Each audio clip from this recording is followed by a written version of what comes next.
Welcome back to another episode of Local Search Tuesdays. This week, we're in beautiful San Jose at SMX West, and I've got a killer video for you.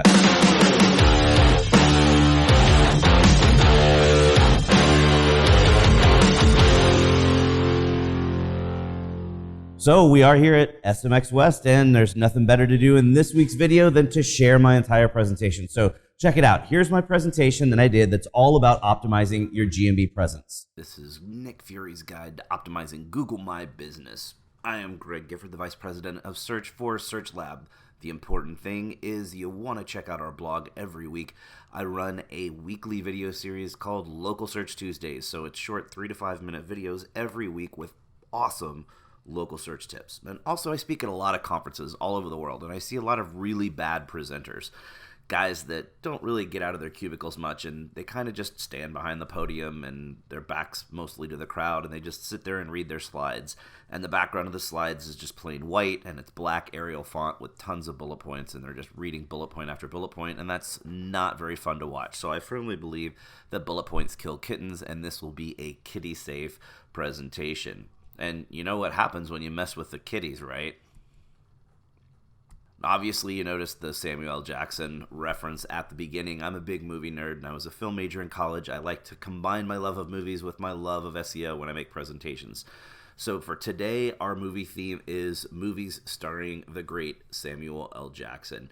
And typically, I go back and include at least one movie for every year in the last 50 years. But he hasn't been making movies for 50 years, so what I did was include at least one movie for every year that he made a movie. So we've got 82 references to Sam Jackson films, and there is attribution over to the side in case you're curious and you want to watch some cool movies later. So I don't want you to get stressed about local search and GMB. I know you probably spend a lot of time looking up at competitors' listings that rank higher than you, but I'm going to help you figure out how to beat them. I don't want you to lose your head over local SEO and GMB. It's not really that hard. I'm going to show you how to break the chains of traditional thinking about Google My Business so that you'll be able to stand out. So get ready. Hold on to your butts. So let's start with a few of the basics about Google My Business. You want to make sure you're using your actual business name. Don't stuff additional keywords. That can get you penalized and suspended. Now, if you are fighting against competitors that are cheating with their names, you can't use Google's redressal form anymore. They've changed the rules, so you'll need to suggest edits on an individual basis for each of those spammy named listings. Now, if you're fighting completely fake listings, you can use the redressal form, and I've made a short URL so it's easier to get to the form, so it's just bit.ly/report-map-crap. And you may not know it, but Sam Jackson actually used to fight Google spam, and he had a quote about it in one of his movies. Check it out. Enough is enough! I have had it with these spammers on this Google Maps. Make sure you're using your correct address as well. And don't try to cheat your address with suite numbers. That's an old school tactic. It doesn't work. Google completely ignores suite numbers, but they're important to include so that humans can find you. And it's really important to understand that Google does not like Regis Office, virtual offices, or co-working spaces. You really have to have an office that is your own dedicated office, staffed with someone on your payroll full-time to be able to get a Google My Business listing. And sure, sometimes that's the case with Regis offices, but Google knows that it's been so overly abused that most of the time it's going to be very difficult for a Regis office to work as a GMB location. Now, if you're a service area business like a plumber or an electrician, you want to leave your address field blank and then fill in the service area locations. They changed the rules, and now there's only 20 available location slots. So be strategic and mix up the different location types between zip codes and cities and neighborhoods and states. You need to make sure you're listing a local phone number on your GMB listing. Now, it's not vital that it goes in the top slot like it used to be. In fact, you should be tracking calls. We want to take credit for all of the awesome SEO work that we're doing, and when that listing shows up more often and gets more phone calls, it'd be great if we can take credit for it. So put your tracking number in the primary slot, and then put your local number as an alternate number so that you still have NAP consistency. Make sure you're choosing the right categories. The categories have to match what your business does. And remember, the primary category carries more weight, so you need to be strategic with which category you place there. Here's a great example. If you're one of the many Ford dealers in the Dallas market, You want to make sure you've got Ford dealer as your primary category because that's your prime point of competition. But if you're in the middle of nowhere and there's not another Ford dealer for 100 miles in any direction, you should probably put used car dealer as your primary category because that's where you're going to be competing against the other brands and all of the used car dealers in your city. Now, here's a cool little trick. A lot of times people wonder what their competitors are choosing for their GMB categories, and it's really tough to tell unless you know this little trick. So here's what you do. First, you want to search for the business on Google Maps, and then you want to right-click by the top line information and select View Source, just like this. Now, pay attention to the category that's listed below the stars. That's going to be important because once you're looking at the source code, you want to hit Control F and search for that primary category. And at the third iteration, the additional categories will be listed directly after that primary category, so it will look like this, and you can see all of the other categories that your competitors have chosen, and sometimes that might be part of the reason that they're outranking you for certain queries. You also want to make sure that you're adding UTM tracking to your website link, especially on mobile. A lot of the traffic that's clicking on your website link in Google My Business gets attributed as direct traffic. So when you add in something like this, where UTM source equals GMB listing and UTM medium equals organic, you'll now be able to separate out your traffic. And in many cases, we've seen up to a 30 or 40% lift in organic traffic when we do this. Now, does that mean we got them more organic traffic? No. It just means that we fixed the broken piece of Google Analytics that is not attributing organic traffic correctly. We want to make sure that your description is conversational. Don't stuff keywords. No matter what you hear, it does not help with ranking. So don't stuff keywords. Make sure it sounds conversational, like something that you would say to a person that just walked in the front door. You want to upload a lot of awesome photos to your listing as well. And don't stress over whether they're going to help you rank better or not. There's kind of a debate about whether there's a ranking signal there or not. But what's for sure is there a conversion factor. You're going to get more conversions if you've got great photos, so definitely do it. In fact, Google says businesses that have photos listed get 40% more directions requests. So there's a perfect reason right there. When you're uploading photos, make sure they're high-quality professional images, not something you're shooting with your phone, and stock images won't work. So they've got to be real, awesome professional images. And you want to upload photos that show who you are and show the inside of your building, show the outside of your building, show your team members so that people can understand who it is they're going to be dealing with when they come in and see you. And if you've got various products, it's a good idea to upload photos of your products. Now, when you're uploading your photos, it's a good idea to change the file name of the photo before you upload it and include important keywords. It will help those images rank in image searches. And you can even tag your photos once they're uploaded with categories. So when you're tagging with categories, make sure the categories include your important keywords as well. And pay attention to how your images are cropped. Some people just load the images and don't think about how they look when they actually show up to potential users in searches.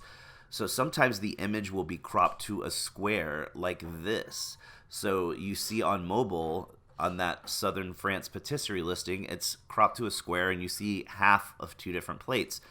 Not the best image ever, but if you look at it on desktop, it's cropped to a rectangle and that same image looks amazing. So you want to make sure that you've got an image that looks great both rectangular and square, so it's a better user experience. If you've got videos, you can upload videos as well. Now, supposedly the file size limit is 30 seconds and 100 megabytes, but we've been testing, and a lot of times you can upload longer videos and larger file size videos. So definitely try what you can, because the more videos you've got there, the better you're going to be. Now, again, upload videos that show your business. It needs to tell your story and show people who you are. Maybe a welcome video to welcome people to your business if they're not familiar with you, or a video about why they should buy from you, or even a message from the owner, or you can get customer testimonials. Just make sure you have the right permission from those customers. If you've got frequently asked questions, put up some videos that answer those questions. It's also important to pay close attention to your reviews. They're a massive signal to potential customers, and they're really important to Google's local algorithm. You don't want to have a perfect score, though. A lot of studies have been done to show that the perfect range is somewhere between 4.3 and 4.5, because everyone knows that there's trolls out there and people are having a bad day and they're going to leave a bad review, and everybody knows that not every business is perfect and sometimes you drop the ball. So it's actually better to have a few bad reviews scattered in there. It makes you look more real. You want to make it easy for customers to leave a review because a lot of people don't understand where they need to go on Google or Facebook or Yelp to click to get to where they need to leave a review and fill it out. So make it super easy and make sure you ask every customer. It's not in human nature to leave a good review for somewhere if you're having a great experience. So you want to make sure that you're asking everyone. We typically set up a reviews page at /review, so domain.com/review. So everyone at the business knows where to send customers. And then we put a simple message on that page that says, hey, thanks for doing business with us. Let us know how we did. And then we provide links to the various review sites so that customers can go directly to the review site that they choose to explain how their experience went with the business. And then you can follow up with emails, but be careful because you don't want to just automate it. If you send automated emails after the fact and someone's actually left you a review, they could go change that positive review to negative. So just be careful and pay attention to what's going on. And it's always better to use a link to your Google review that actually pulls up the reviews widget automatically. So they don't just go to Google, it actually goes to Google and pulls up the reviews widget where they can enter stars or put in their text. If you've got a short URL, it's just short URL /review. But I know a lot of businesses haven't set that up, so there's a really easy tool to use over at Whitespark called the Review Link Generator. You can go to that URL and set that link up. It's super easy to use. Now, keywords in customer reviews are a tricky subject because if you've got certain keywords in your reviews from customers, it will help you rank for those keywords. But unfortunately, you can't tell customers what to write because it's against Google's terms of service. And in a lot of cases, it's against the law. So what you need to do is pull a Jedi mind trick and suggest what makes a more helpful review to push them in the right direction to leaving the right keywords. So on that reviews page where you're asking them to explain how their experience went, ask questions like this. Say something like, hey, if you're not sure what to write, the best reviews offer specific details and helpful tips. So did you buy a new car or a used car? Boom, right there, they're going to say whether they bought a new car or a used car, and you get that keyword in there. Or what make and model, or what city do you live in? Hey, I drove all the way down to Dallas from McKinney to get a great deal on this car. And you get those awesome keywords in there. So make sure you're doing that. Make sure you answer every review as well. Google notifies reviewers whenever a business has answered their reviews, so you want to make sure you respond to all positive and all negative reviews. It's also important to use Google Posts. It's free advertising and it helps you stand out, so you should do them on a weekly basis. The posts will last for 7 days, so just do one every week and you'll always have a post visible. Your post content should always be promotional. Don't share social fluff. Most of the time, people seeing posts don't even know anything about your business yet, so make sure it's an enticing promotion. The social fluff just doesn't work. People don't care about a lot of that junk because they don't even know who you are yet. So share the right stuff to be successful. And it's really important to look at that thumbnail. Most people just look at the image and the full body of text, but you have to think about the thumbnail. You've got to optimize what's visible in the thumbnail if you want to get those clicks. So you need an awesome image and some really compelling text. The add update post or the what's new post, that's the one that you should most of the time be using because once you include that call to action, you get 3 full lines of text to write something compelling. Now, if you use an event post and include the call to action, it's cool because you get a dedicated title line and you get a date range, but you only get 1 line of text to write something compelling. So sometimes it's tougher to write something that's really going to get you some clicks. And same thing, offer post gives you a dedicated title and date range, but with the call to action, only 1 line of text. And that little sticker, price sticker emoji doesn't really do a lot for you. So pick the one that's going to be easiest to optimize. And thumbnail image cropping is wonky too, and it's inconsistent. It's even different from desktop to mobile. It's different sizes. So you'll see like this, the desktop crop has more vertical pixels than the mobile crop. So you'll see the image looks slightly different and can sometimes even change just on desktop.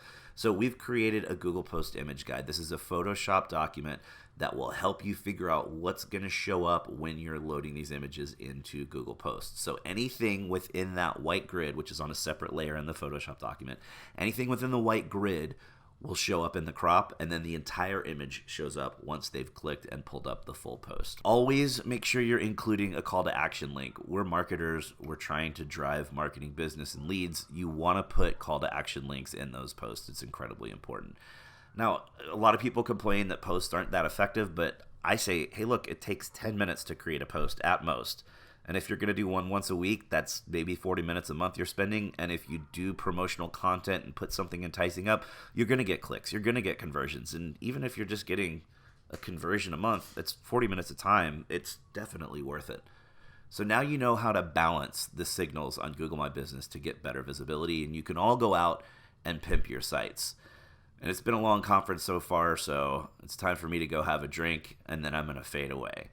That was Nick Fury's guide to optimizing Google My Business. There's my Twitter handle. You can follow me on Twitter because I live tweet conferences. There's my email address. If you've got questions, definitely shoot me an email. And if you want to download the slides, they're right there at that link. And when you download the slides, there is a list at the end of all the movies, so you've got something cool to go and watch. Thanks. So thanks for watching. We hope you enjoyed the video and learned lots of awesome stuff. And now, you know it's that time. Put your hand right here on the screen. We totally just high-fived because you learned something awesome. Thanks for watching again, and we'll see you next week.